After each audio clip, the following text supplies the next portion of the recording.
If you're new here, my name is Ruth Ann. My husband Lance was a service-connected, disabled U.S. Navy veteran. He was sick for 25 of the 27 years we were together, and for the last 12 years of his life, I was his full-time caregiver. This podcast is about caregiving in all its forms. I have my friends Kevin and Allison here again, doing the series on disability and advocacy, and today is our fourth episode. We're going to be talking about guilt.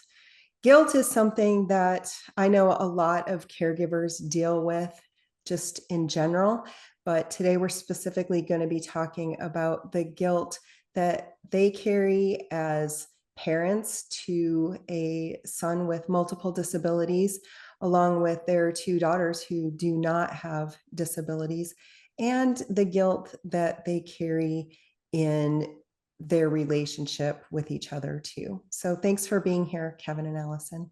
Thanks for having us. So I'd like to talk about that guilt and how it shows up in your daily lives. Can you talk about some of the specific moments or situations that cause guilt for you? I'll start with Jameson and the guilt that I have with him.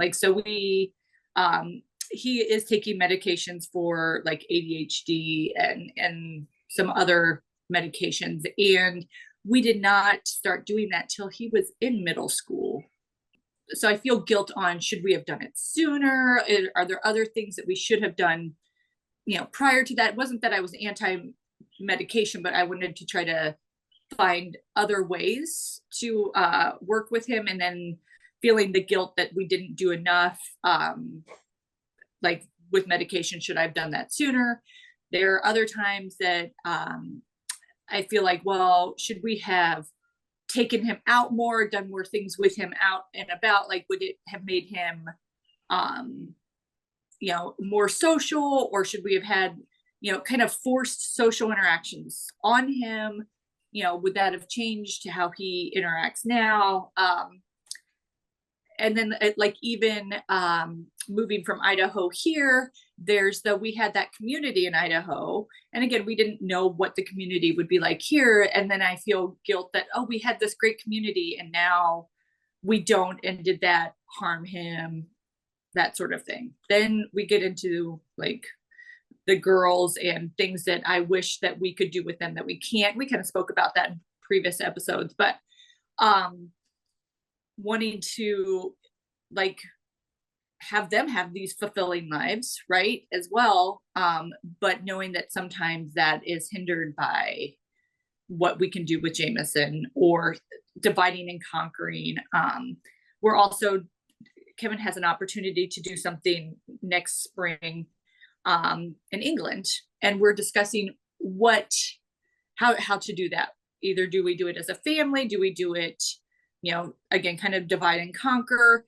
And there are times that I'm like, well, maybe Jameson could stay back, and like Kevin's parents could watch him. But then when we're there, would I keep thinking, oh, well, Jameson would have loved this, and then feeling like we left him out, or just, if the girls don't get to go because of Jameson, the guilt, there's just so many. It doesn't seem like any decision we make, there isn't some sort of guilt involved. Like there's going to be some level of like who misses out, who, and so there's that. And I feel like parenting comes with a level of guilt anyway, that you've done it wrong the whole time and you've screwed up your kids. But I just feel like there's that extra level, having a child with disabilities, like neglecting X to do Y or whatever. So yeah, I mean, roughly the same thing. We've got guilt over how do we know that we made the right decisions in the past? How do we know we're making the right decisions going forward, that we're balancing the right sorts of considerations? Guilt that why didn't we know what we know now sooner? Or anticipatory guilt, why don't we know now what we're going to know down the road?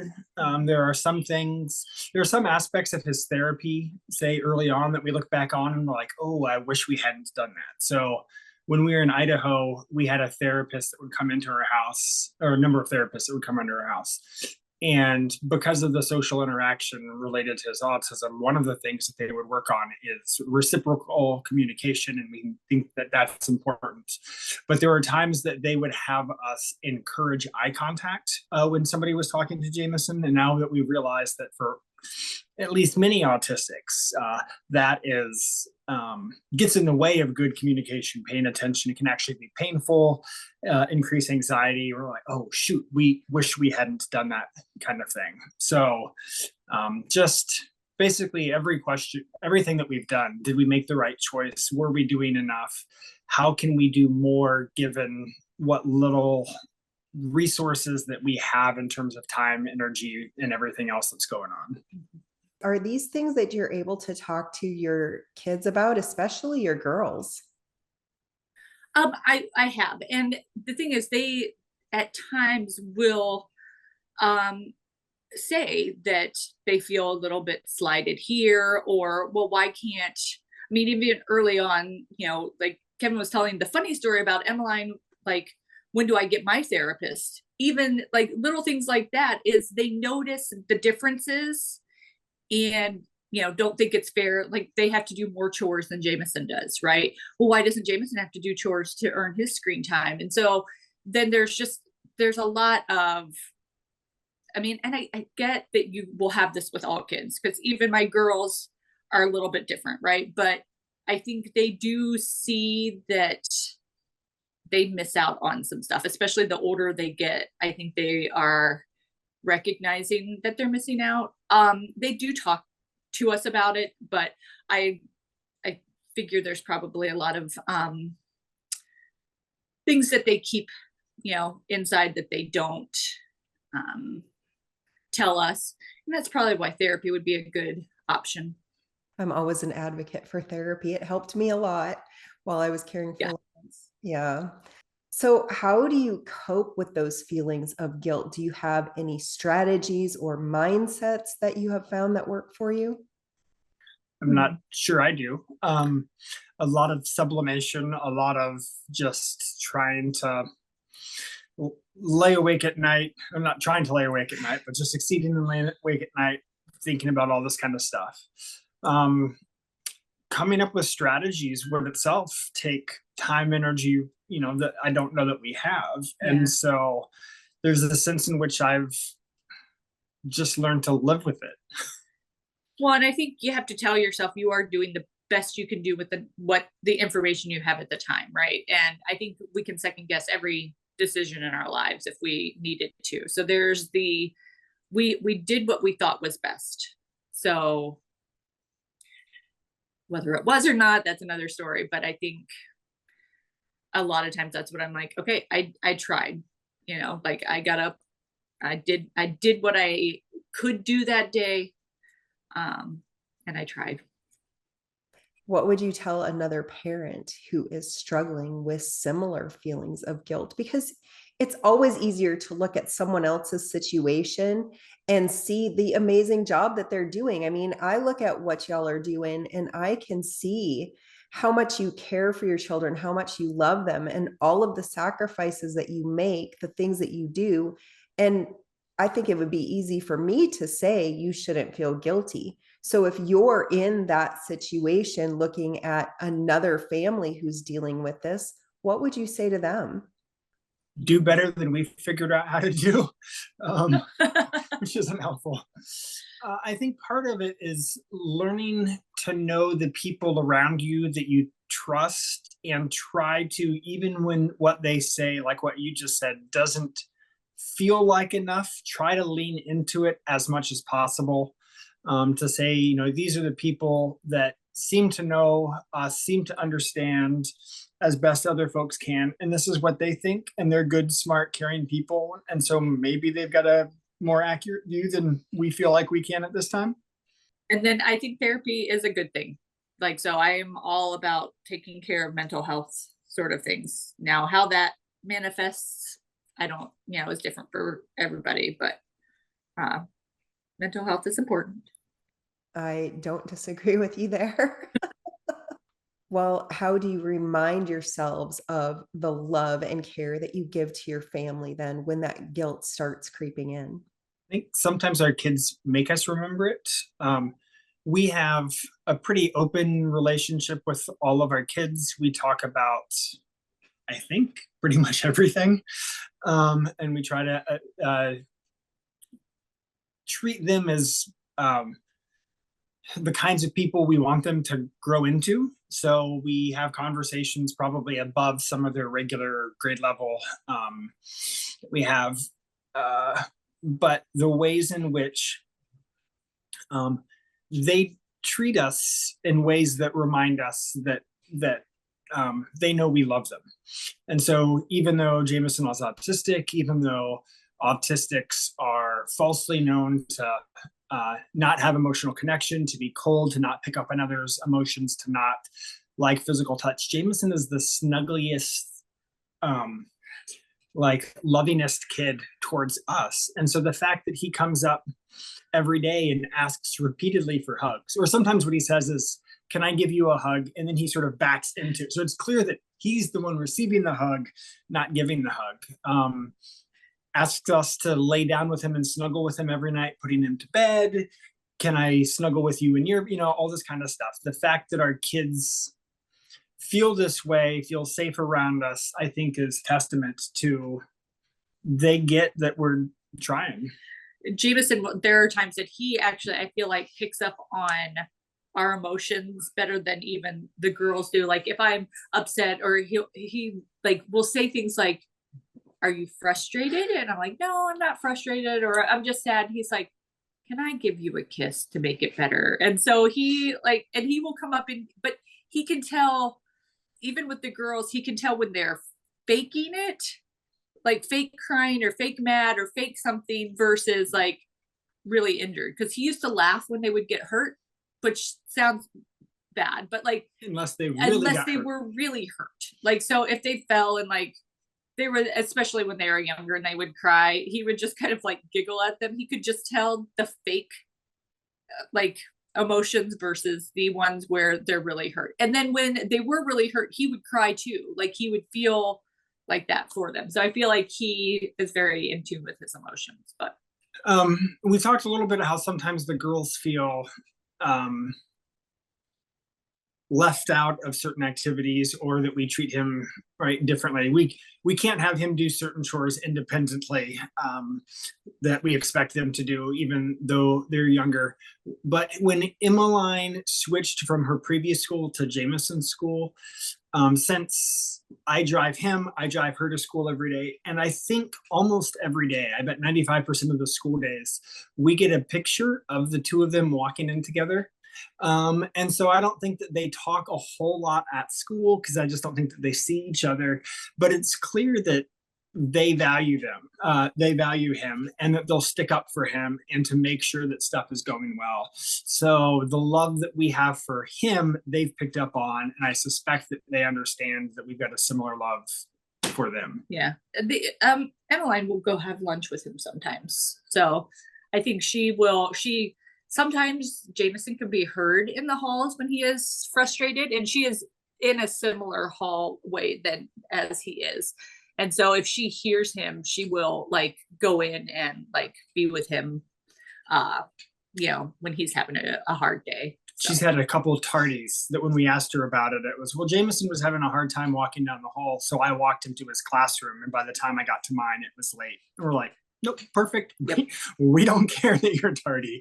We will endorse that. Oh, I love that. I love the way that your girls support their brother. That's really cool. Besides your girls, well, besides all of your children, is there anyone else who can help you see things from a different perspective when you are feeling guilty? I know. I don't know. I mean, in part because of the social isolation that we talked about in previous episodes. I've got one colleague, Rebecca, who is just one of my favorite human beings in the world.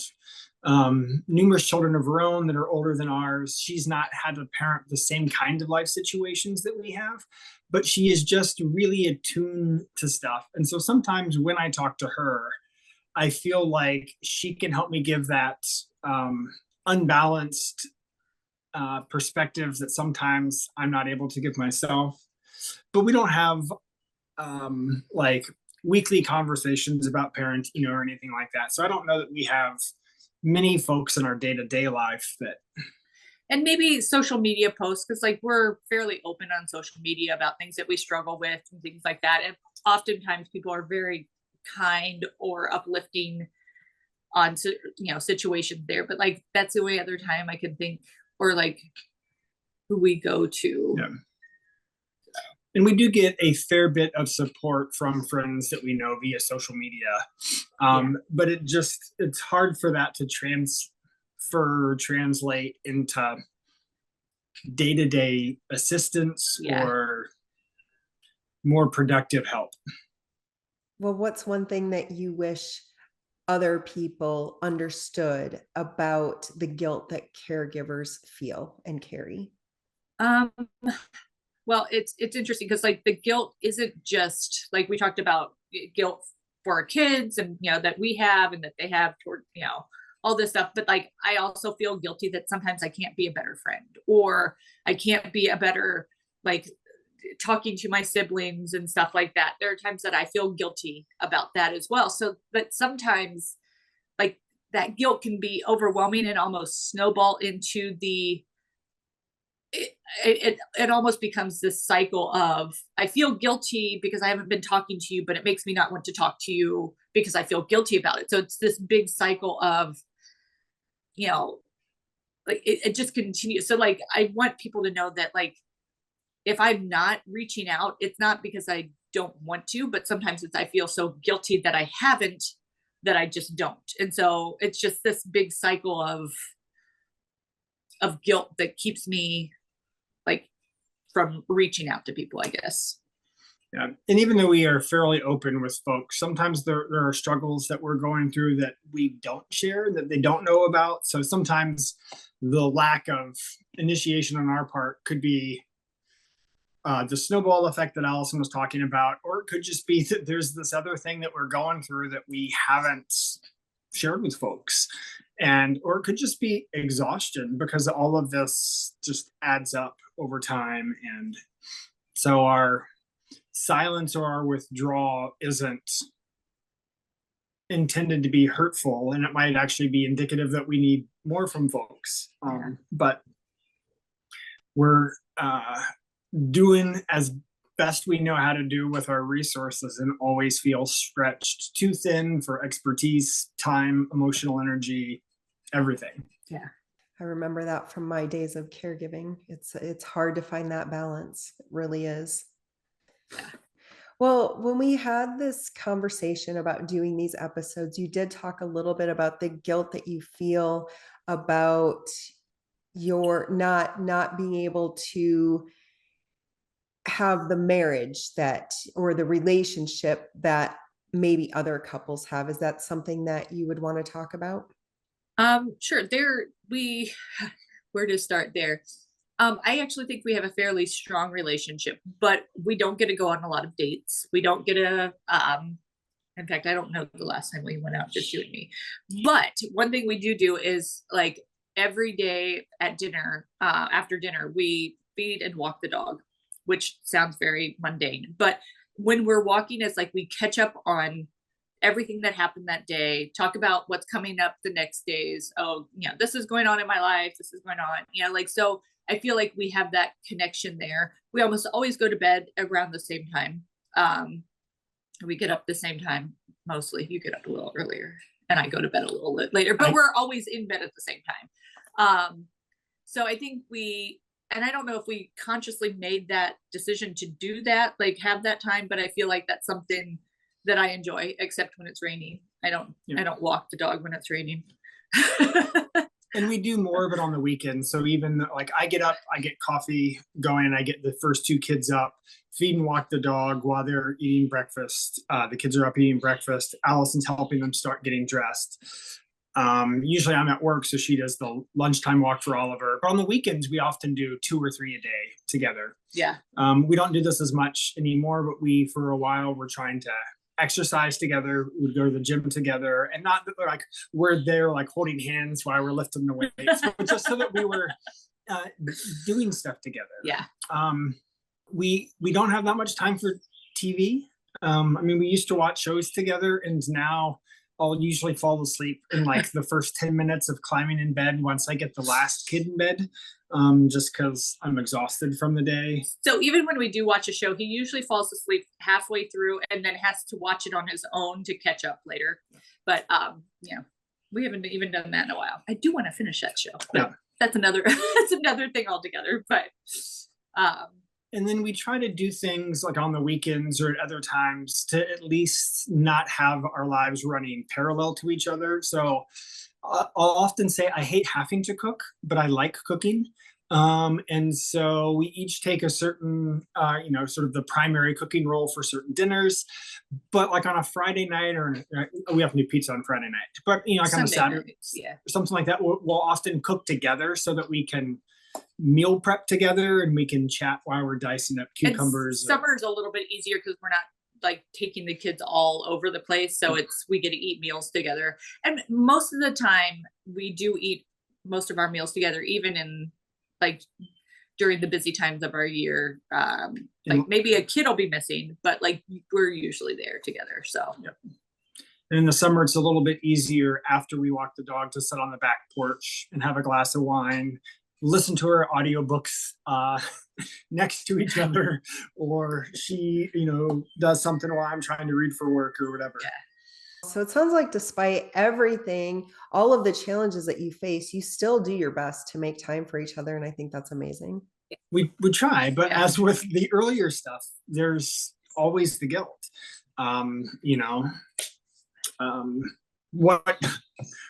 What could we not be doing that would enable us to spend more time together? Right. I don't know that there's any part of our life that sort of question's not always rooting around. Yeah. Well, I know that we've talked about a lot of really challenging things throughout this series. And I remember from my days as a caregiver, how hard just the day-to-day life was and how exhausting it was just to try to explain things to people. But I also know that whenever somebody asked me, I could always find something good, something to be grateful for. And I know that you've shared a lot of that throughout these episodes, but is there anything else that you would like to share with us? Any small victories or moments of joy? I mean, all of our kids do things that make us super proud. We've said that Jameson has motor control difficulties. I remember the time that he came out from working with his OT and she brought out like a shoe tying book and he had tied shoes for the first time ever. Like, we didn't know if he'd ever do that. When he was much younger, I remember the first time he said that he loved us. We knew that he loved us, but we didn't know if he'd ever be able to say that. Yeah. Both of our girls, because of what they've seen with their brother, are very good at standing up for what they perceive to be injustices, yes, either towards him or against other kids. So our daughters are very good at standing up for their queer friends, or they both have trans friends that go to their schools, and they're the first ones there to try to ally and be a buffer between mistreatment. And I think that is wonderful, and it shows something that our daughters have picked up from how we try to live. Besides your children, well, I guess, and even if there's anything else you want to share about that, what gives you strength or hope on your difficult days? Sometimes the strength is just, we have to keep doing it. This is just what it takes. Which isn't a really optimistic answer. It's just that if we give up, stuff gets worse. Yeah. Hope for me is really hard. Among other things, I teach about the virtues. I teach about hope. And hope is something like optimism is just very foreign to my own personality or psychological state. You're laughing at me. Yeah. But for me, the theological virtue of hope is a kind of trust that even when we don't understand how it will be better, it eventually will. And so for me, hope is a commitment to live a certain way and not a feeling. But I really wish I had more of the feelings of we're doing enough, that, you know, it's going to be okay, that the struggle that we've been living is going to get better. It just, some days what keep me going is the only other option is to quit. And I think that'd be worse. Yeah. That's a pretty depressing answer, but that's how I live. Yeah. I don't know that I have anything more to add to that either. I mean, I do feel like sometimes it's like, well, like if I'm not doing it, or if I'm not, like, who's going to? And that, like, our kids' lives are better because of us. Because I know that there are some parents that, like, either, I shouldn't say don't work as hard, but like don't know as much, and so struggle more because they don't know what they don't know. And so I feel like we at least have a little bit of that we know what we need to do. And so sometimes it gives me a little hope that, like, we know some things that we need to do just to keep things going. Obviously we don't know everything, and there, again, we've talked about like the prognosis, not knowing everything that's going to happen with Jameson, so that part is hard. But like, I think we know the steps to continue to support him and to advocate for him. So I think that keeps me going, is that we at least have that, and we have each other, and we have our good family connection. So. When he was younger, we didn't know if he'd ever walk. We didn't know if he'd ever talk. We didn't know if he'd ever read.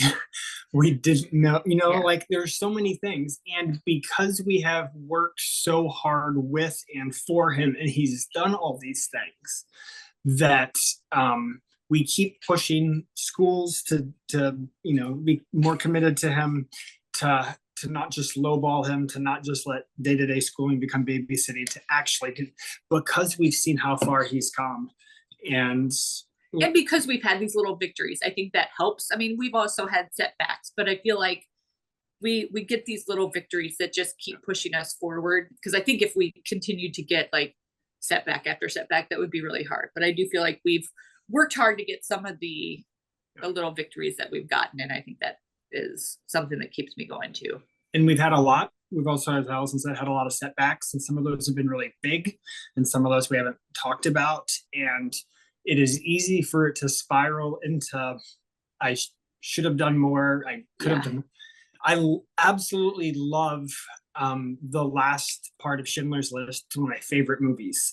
Was at some kind of work function, and somebody asked for your favorite Christmas movie, and I said Schindler's List, and everybody looked at me, right? But Liam Neeson's character, Schindler, he has worked tirelessly at the expense of his own family fortune to keep hundreds of Jews employed in a munitions factory that are making as faulty of war materials as he can get away with doing, to save lives without killing more folks. And as the Allies are coming close to liberate the camp, and all of these Jews come up to him, and there's this saying in Judaism, if you have saved one life, you have saved the world. And these folks come up and they're like, you have saved our world. And Schindler looks down and he's like, this watch could have got 2 more out, maybe 3. My car could have got another, right? And he just thinks no matter what he did, he could have done more. And that is, I bet 2 nights a week, that's my closing thought going to sleep. Oh. And you know what? I can relate to that too as a caregiver. But going back to what you were saying about how you view hope, and I can say that what both of you said about that, those are common feelings amongst caregivers. I'm part of a very large caregiver community, and I would say that most of the people I know who have been caregivers or who are caregivers feel that same way. Hope is not something that most of us live on. No. Well, is there anything else that we haven't talked about as far as guilt that you would like to talk about? I don't think so. I feel like we've kind of talked about guilt through all of the episodes, and just how it's kind of culminated, and there's basically guilt in all the things we do. So I don't know that I could add more to it, I guess. I mean, so many different parts of what we talked about in these different episodes are all intertwined, right? We often say that there's not we can't separate our kids' lives, or, our daughter's lives from our son's life. My work from Jameson's condition, right? Like, boundaries are really hard, and all of it bleeds together. And even some of the best moments have some of these negative aspects sort of like trying to creep in. Some of the worst moments, right? It is the memory of the victories and the accomplishments that keep us going. So it's all of these things are just fundamentally swirled together and intertwined for us. Yeah. Well, I so appreciate you talking about this. I know that guilt is one of the harder topics to talk about, and it's something that a lot of people do not want to talk about. So I appreciate you both being so open and honest about it. You're welcome. We've got one more episode, so I will see you next time.